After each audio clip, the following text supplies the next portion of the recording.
brought to you by Silver Pumps. Top quality और consistent performance के लिए सिर्फ सिल्वर पंप्स नाम याद रखना।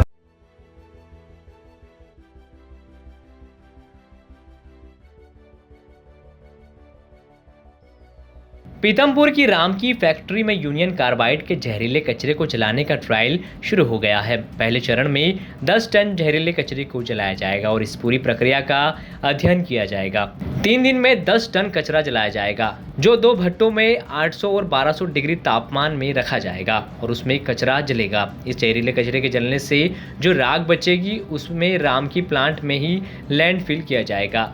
इस पूरे ट्रायल रन की रिपोर्ट हाईकोर्ट में प्रस्तुत की जाएगी। ट्रायल के दौरान पीथमपुर में इंदौर कमिश्नर दीपक सिंह भी मौजूद रहे। उन्होंने इस पूरी प्रक्रिया की भी जानकारी ली।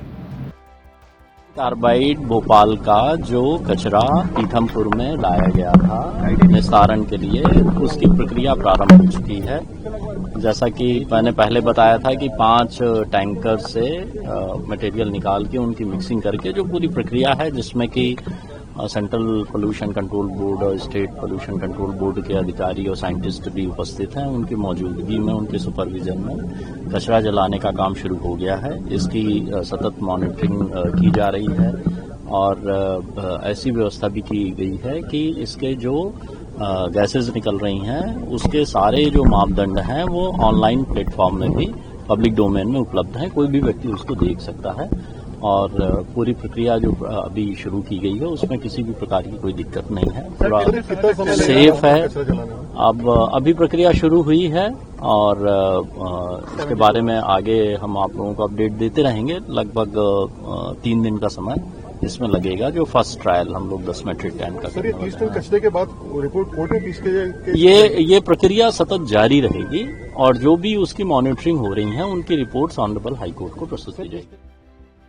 यूनियन कार्बाइड के जहरीले कचरे को जलाने को लेकर यहां पर सुरक्षा के पुख्ता बंदोबस्त किए गए थे। पीथमपुर के चप्पे चप्पे पर सुरक्षा कर्मियों को तैनात किया गया था। पुलिस अफसरों की माने तो कस्बे में शांति है। अफवाहों को लेकर पुलिस सोशल मीडिया की मॉनिटरिंग कर रही है ताकि कोई गड़बड़ी न हो। गांव में अवेयरनेस फैलाने के बाद फिर ये सुप्रीम कोर्ट और हाई कोर्ट के जो ऑर्डर्स हुए थे, फिर सुप्रीम कोर्ट का भी जो पिटीशन लगा था, उसके बाद जो निर्णय कल आया उसके बाद से ये प्रक्रिया स्टार्ट हो गई और अभी से कचरा जलाने का जो इंसिनरेटर में डालने का जो काम था वो स्टार्ट हो चुका है। पुलिस व्यवस्था पूरी यहाँ लगी हुई है। पिछली बार जो घटना घटी थी उस तरह का कोई भी ऐसा महसूस नहीं हो रहा है, क्योंकि हम लोग कल से ही मॉनिटर कर रहे हैं, सारे सोशल मीडिया को मॉनिटर कर रहे हैं। जो इस तरह के जो यहाँ के कुछ लोग जो आंदोलन कर रहे थे उनको हम पर्सनली उनको वॉच कर रहे हैं कि उनकी गतिविधि क्या है, उनकी एक्टिविटी क्या है। सभी तरह के जो भी हमारे जो सिस्टम है इंटेलिजेंस कलेक्शंस के, वो भी हम देख रहे हैं। तो अभी तक ऐसी कोई गतिविधि किसी की भी आई नहीं है सामने। अगर कुछ इस प्रकार का होता है तो फिर हम उनके साथ सख्ती से निपटेंगे। आपको बता दें कि जहरीले कचरे को जलाने के मामले को लेकर पिछले दिनों सुप्रीम कोर्ट में सुनवाई हुई थी। सुनवाई के दौरान सुप्रीम कोर्ट इस पूरे मामले में सरकार को हाई कोर्ट के निर्देशों का पालन करने को कहा था, जिसके बाद ये ट्रायल प्रक्रिया शुरू हुई।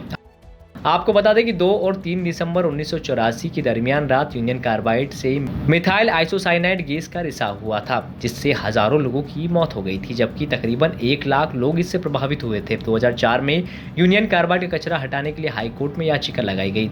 2005 में रसायन और उर्वरक मंत्रालय ने कचरा हटाने के लिए टास्क फोर्स बनाई।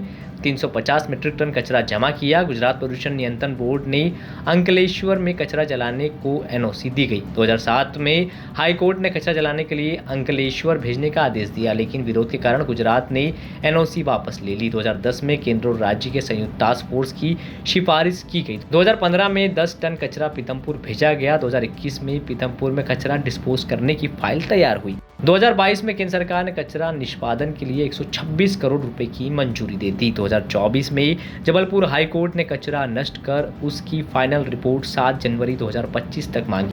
इसके बाद 1 जनवरी 2025 की रात 337 मीट्रिक टन कचरा भोपाल से निकला और 2 जनवरी 2024 को पीथमपुर पहुंचा। आपको बता दें कि पीथमपुर में जहरीले कचरे जलाने को लेकर विरोध भी हुआ। लोग इसको लेकर जमकर विरोध प्रदर्शन कर चुके हैं। ब्यूरो रिपोर्ट, एमपी तक।